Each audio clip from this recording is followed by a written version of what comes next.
This is a history lesson full of startup lessons. It's the story about the Liberty ships, the ship you may never have heard about, but really helped win the Second World War. In this video, we're going to go all the way back to the Second World War to find some startup lessons, even though the word startup probably meant something else back then. We can still learn a lot from this story that shows how innovation can really win a war. This is Raw Startup. I'm the founder of Vivino, the world's largest wine app and wine community with almost 60 million users all over the world. Yes, this story is a little bit far from building a wine app, but I am fascinated by history and I think we can learn a lot from history. So that's what we're going to do today. And a warning here, this video is different than anything else I've done on the channel, but you have to give me some artistic freedom. I think it's an incredibly inspiring story, a story about building, and in this case, building something really, really big. Literally. Here we go, the story about the Liberty ships, the first ever MVP, the first ever minimum viable product. First, let's set the stage. The year is 1940. In Europe, Britain is fighting Nazi Germany, but Britain is almost alone, as almost all of Europe is occupied by Hitler's Nazi Germany. The US is trying to support a starving Britain with supplies to help survive and fight the Nazis. However, there's a big problem.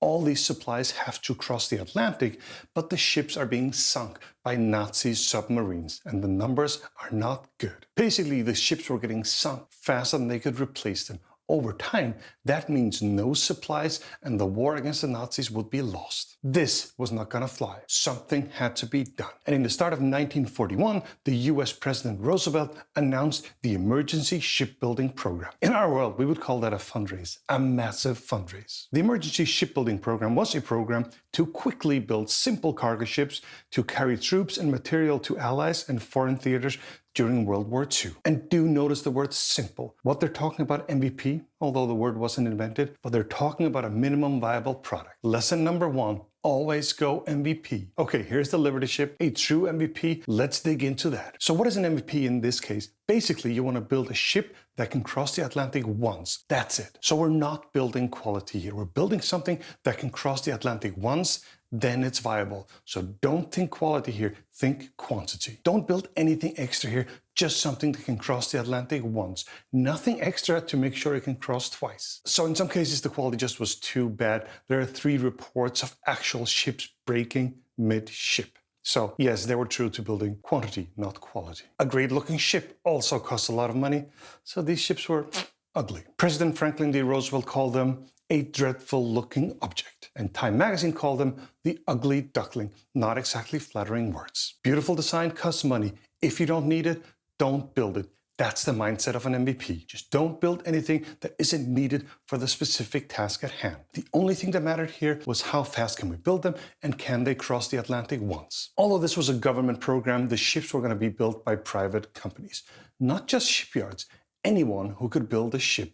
And that's where the second lesson comes in. Lesson number 2, disruption often comes from outsiders. I know this for myself. I did not know anything about wine when I started building Vivino. We changed the way people drink wine, even though we came from a place with no wine producers and no wine industry. Outsiders think differently. They're willing to shake things up and adapt. They're not set in their ways. To revolutionize shipbuilding was also going to take an outsider. For the Liberty ships, that person was industrialist Henry J. Kaiser. Sure, he was a builder, a big-time builder, but not a shipbuilder. He was a prime contractor for multiple dams, the most famous being the Hoover Dam. He also built a bridge that I've used many times, the San Francisco-Oakland Bay Bridge. However, before 1940, he'd never built a ship. Before the Liberty ships, most ships were built from the keel up by one crew. This was a slow process and building a ship would usually take 6 months or more. For this particular task, that was not going to fly. We need to build a lot faster. On top of that, there was another challenge.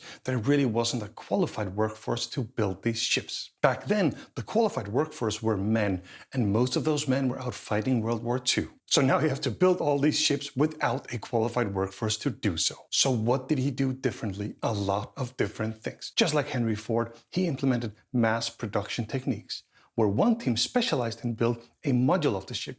Then these modules were assembled at the shipyard. The ships were also welded together rather than riveted. This was faster and didn't require skilled workforce. This was a key thing because the workforce that knew how to do riveting weren't available. Instead, they could train a workforce quickly to weld. Most of the workforce in the shipyard back then were white men, and Kaiser revolutionized that too by hiring women and African Americans to build the ships. The welding instead of riveting meant that they could use a relatively inexperienced workforce. This takes us to the next lesson, and that's about speed. Lesson number 3, faster is better. Sure, speed has a cost, and in some cases the quality wasn't perfect, but in this case, speed was a key priority. There was the example of ships breaking mid-ship, but just remember, speed has a cost. So if you need speed, there is going to be a cost to it. You have to choose between speed and quality.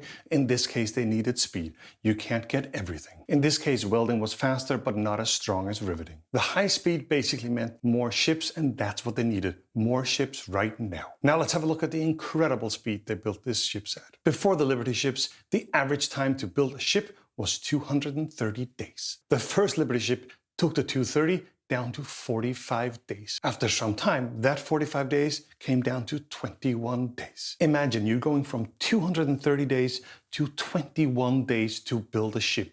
That is insane. These were not small ships. They were quite big, actually. They could store 440 light tanks. And as if this wasn't enough, they had to go and break one more record. One shipyard wanted to break all records, and they did. The Liberty ship Robert E. Peary was built in only 4 days, 15 hours, and 30 minutes. Now that's speed for you. So how do you get all that speed? I think the next lesson explains a little bit of that. Lesson number 4, competition is good. These ships were not built in one shipyard. These ships were built all over the US in 18 different shipyards, and I think that's a key factor. They were competing to build as fast as possible, as many ships as possible, and I think that competition worked at scale. Let's have a look at what we're talking about here. From 1941 to 1945, 2,710 Liberty ships were built. When all these 18 shipyards were running, 3 ships were built every single day. That's 8 hours between every single ship. That's just madness. I will remind you again, these ships were big. They could hold 440 light tanks. I think competition really made this incredible speed happen. Lesson number 5, think big. I usually say, start small, think big. But if you are the US government, you can go straight to think big. If there's one thing I learned from living in the US for many years, learned from the Americans, it is thinking big. The Americans are incredibly good at thinking big. If you come from a smaller place, you have a tendency to think a little bit smaller. We can learn a lot from the Americans when it comes to thinking big. I think the Liberty ships are an incredible example of thinking big. 18 shipyards working at the same time, building a ship every 8 hours. This has never happened before. I mean, that is thinking really, really big. And we're at the final lesson, and I think this one is something we can all learn from. Lesson number 6, use your strength. So what was the strength for the US back in 1940? Well, it was the manufacturing. Nobody could out-manufacture the US. The US just had a massive industrial scale back then. Germany and Japan could not manufacture like this. So what does the US do? It used its strength, the might of the US industry. This was true back in 1942, and it's still true for a startup in 2022. Whatever your strength is, use it. It might be your people, it might be your tech, it might be your data. Whatever it is, use it. For Vivino, great people, great tech, but the strength was our data. Nobody had the wine data that we had. Whatever we built, use the strength, use the data. Here's the full list, and I hope you learned something from this unique story that was so important in the fight against the Nazis. I always think there is so much we can learn from history, even as we build a startup. If you want more content just like this, please consider pressing like and subscribe so you won't miss any future videos. Thank you very much for watching. Now stop watching and go build something.